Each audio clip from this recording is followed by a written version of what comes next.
क्या आपके किचन में भी ये जहर मौजूद हैं? जी हाँ, आज मैं आपको ऐसे 5 फूड आइटम्स बताने वाला हूं जो आपके लिए जहर हैं। हमें अपनी लाइफस्टाइल में हेल्दी हैबिट्स को शामिल करना बेहद जरूरी है, जिसमें रेगुलर एक्सरसाइज, योगा के साथ-साथ हेल्दी फूड खाना शामिल है। अगर आप हेल्दी डाइट नहीं ले रहे और उन चीजों को खा रहे हैं जो नेचुरल नहीं है और आर्टिफिशियल चीजों से बना है, तो ये आपको बीमार बना सकते हैं। अगर आप अपनी डाइट में अधिक मात्रा में ट्रांस फैट, शुगर, नमक, प्रोसेस्ड मीट आदि को शामिल करें, तो ये आपकी नेचुरल इम्यून सिस्टम को ही नहीं, कई अंदरूनी अंगों को भी खराब करने लगती है। आज मैं आपको बताने जा रहा हूं 7 ऐसी खाने पीने की चीजें जो कि आपके लिए टॉक्सिक हैं, पॉइजनस हैं और जिनसे आपको हर कीमत पर बचना चाहिए। सबसे पहले बात करते हैं हल्दी सप्लीमेंट्स की। जी हाँ, हल्दी, जो हमारी घर की आन बान शान और इंडियन वेडिंग्स की पहचान है। टर्मरिक को भारतीय संस्कृति में एक गोल्डन स्पाइस, मतलब स्वर्ण मसाला और औषधीय गुणों का खजाना माना जाता है, जो हेल्थ के साथ साथ आपकी त्वचा निखारने का काम भी करती है। लेकिन प्रॉब्लम हल्दी से नहीं है, प्रॉब्लम है हल्दी के सप्लीमेंट से। जब आप खाने में चुटकी भर हल्दी डालते हैं, वो सेफ है, बेनिफिशियल है।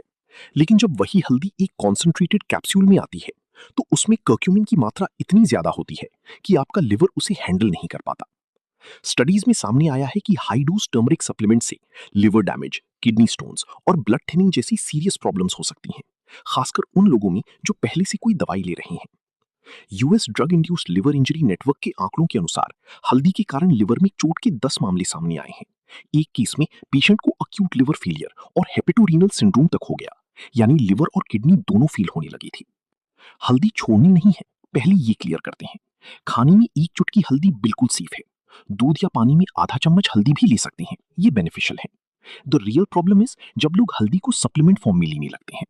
नेक्स्ट और सेकंड नंबर की डेंजरस चीज है ब्राउन राइस। ब्राउन राइस बहुत हेल्दी है, लेकिन अगर इसे सही तरीके से ना पकाएं या अधिक मात्रा में रोज खाया जाए, तो ये खतरनाक हो सकता है। मुख्य खतरा इसमें मौजूद आर्सेनिक नामक विषैले तत्व से है, जो ब्राउन लेयर यानी कि चावल की बाहरी परत में सफेद चावल के मुकाबले अधिक होता है। आर्सेनिक एक टॉक्सिक सब्सटेंस है, जिसे वर्ल्ड हेल्थ ऑर्गेनाइजेशन और अदर एजेंसीज ने कैंसर पैदा करने वाले कार्सिनोजेनिक कहा है। चावल का पौधा जमीन से आर्सेनिक खींचकर अपने अंदर जमा कर लेता है। बहुत लोग सोचते हैं ब्राउन राइस हेल्दी है, व्हाइट राइस से बेटर है, लेकिन आर्सेनिक के मामले में उल्टा है। व्हाइट राइस की प्रोसेसिंग में ऊपरी परत हट जाती है, जिससे काफी आर्सेनिक निकल जाता है। ब्राउन राइस में वो आउटर ब्राउन लेयर बनी रहती है और आर्सेनिक सबसे ज्यादा उसी लेयर में होता है। आर्सेनिक का सबसे बड़ा खतरा ये है कि ये एक बार में नहीं मारता, ये धीरे धीरे बॉडी में जमा होता रहता है, रोज थोड़ा थोड़ा, और एक दिन ये मात्रा इतनी हो जाती है कि सीरियस बीमारी बन सकती है। ब्राउन राइस बनाने से पहले राइस को 5-6 बार अच्छे से धो लें, फिर उसको भिगो दें, फिर चावल से पानी अलग कर लें। उसके बाद अलग पानी लेकर चावल पकाएं। पकाते वक्त ज्यादा पानी डालें, फिर एक्सेस पानी फेंक दें। इससे आर्सेनिक की मात्रा काफी हद तक कम हो जाती है। नंबर थर्ड, कच्ची और आधी पकी राजमा। कच्ची राजमा में फाइटोहेमोग्लूटेनिन पीएचए नामक एक प्रकार का जहरीला लेक्टिन प्रोटीन पाया जाता है। सिर्फ 4-5 कच्ची या अधपकी राजमा खाने से भी गंभीर फूड पॉइजनिंग और रेड किडनी बीन पॉइजनिंग हो सकती है। लेकिन अब आप सोच रहे होंगे कच्चे राजमा कौन खाता है? सही सोच रही हैं। लेकिन आधी पके हुए राजमे के भी 5-6 दाने भी आपकी हेल्थ के लिए घातक सिद्ध हो सकती हैं। आई होप इस वीडियो को देखने के बाद आप आधी पकी राजमा नहीं खाएंगे। लेकिन अगर गलती से आपने ये राजमा खा लिए हैं और राजमा खाने के बाद आपको उल्टी, मतली, दस्त या पेट दर्द हो, तो इसे नजरअंदाज बिल्कुल भी नहीं करें। कभी कभी अधपकी राजमा पूरी तरह कच्ची राजमा से भी ज्यादा विषाक्त हो सकती है, क्योंकि कम तापमान पर पकाने से लेक्टिन सक्रिय हो जाता है, नष्ट नहीं होता। धीमी आंच वाले स्लो कुकर में सीधे कच्ची राजमा ना पकाएं, क्योंकि ये लेक्टिन को नष्ट करने के लिए पर्याप्त गर्म नहीं होते। राजमा को 4-5 घंटा के लिए साफ पानी में भिगो दें, उसके बाद राजमा को पकाएं। नंबर 4 है कड़वे बादाम, बिटर आलमंड्स। रोज सुबह भीगे बादाम खाते हो? बहुत अच्छी आदत है, लेकिन एक छोटी सी चूक और यही हेल्दी हैबिट खतरनाक बन सकती है। दुनिया में बादाम की 2 किस्में होती हैं। एक वो जो आपके घर में है, मीठे बादाम। दूसरे वो जो आयुर्वेदिक नुस्खों और तेल में जाते हैं, कड़वे बादाम। बाजार से जो आप लाते हैं वो मीठे हैं, सेफ हैं। कई बार मीठे बादाम की थैली में कुछ कड़वे बादाम भी होते हैं, दिखने में एक जैसे, अंदर से जमीन आसमान का फर्क। कड़वे बादाम में एक केमिकल होता है जो पेट में जाते ही हाइड्रोजन साइनाइड बनाता है। ये वही जहर है जो सबसे तेज असर करता है। कड़वे बादाम में एमिग्डालिन नामक एक नेचुरल कंपाउंड होता है। जब आप कड़वे बादाम चबाते हैं तो शरीर में मौजूद एंजाइम इस एमिग्डालिन को हाइड्रोजन साइनाइड में बदल देते हैं, जो एक अत्यंत घातक जहर है। बच्चों के लिए तो ये जानलेवा भी हो सकता है।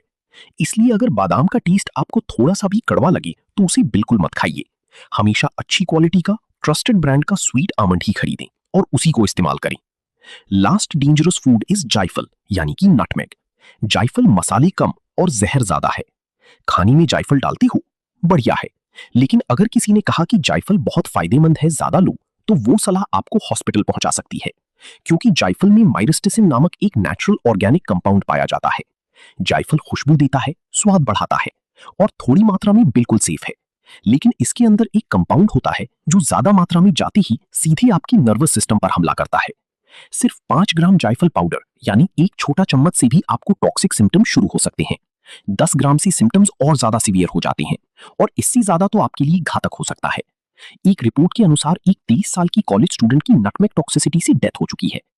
हम लोग जायफल को मसाले में या फिर थोड़ी बहुत क्वांटिटी में इसको इस्तेमाल करते हैं, वो बिल्कुल सेफ है। लेकिन अगर आप जायफल को मेडिसिन या फिर सप्लीमेंट की तरह इस्तेमाल कर रहे हैं, तो इसको कभी भी आपको 5 ग्राम से ज्यादा इस्तेमाल नहीं करना।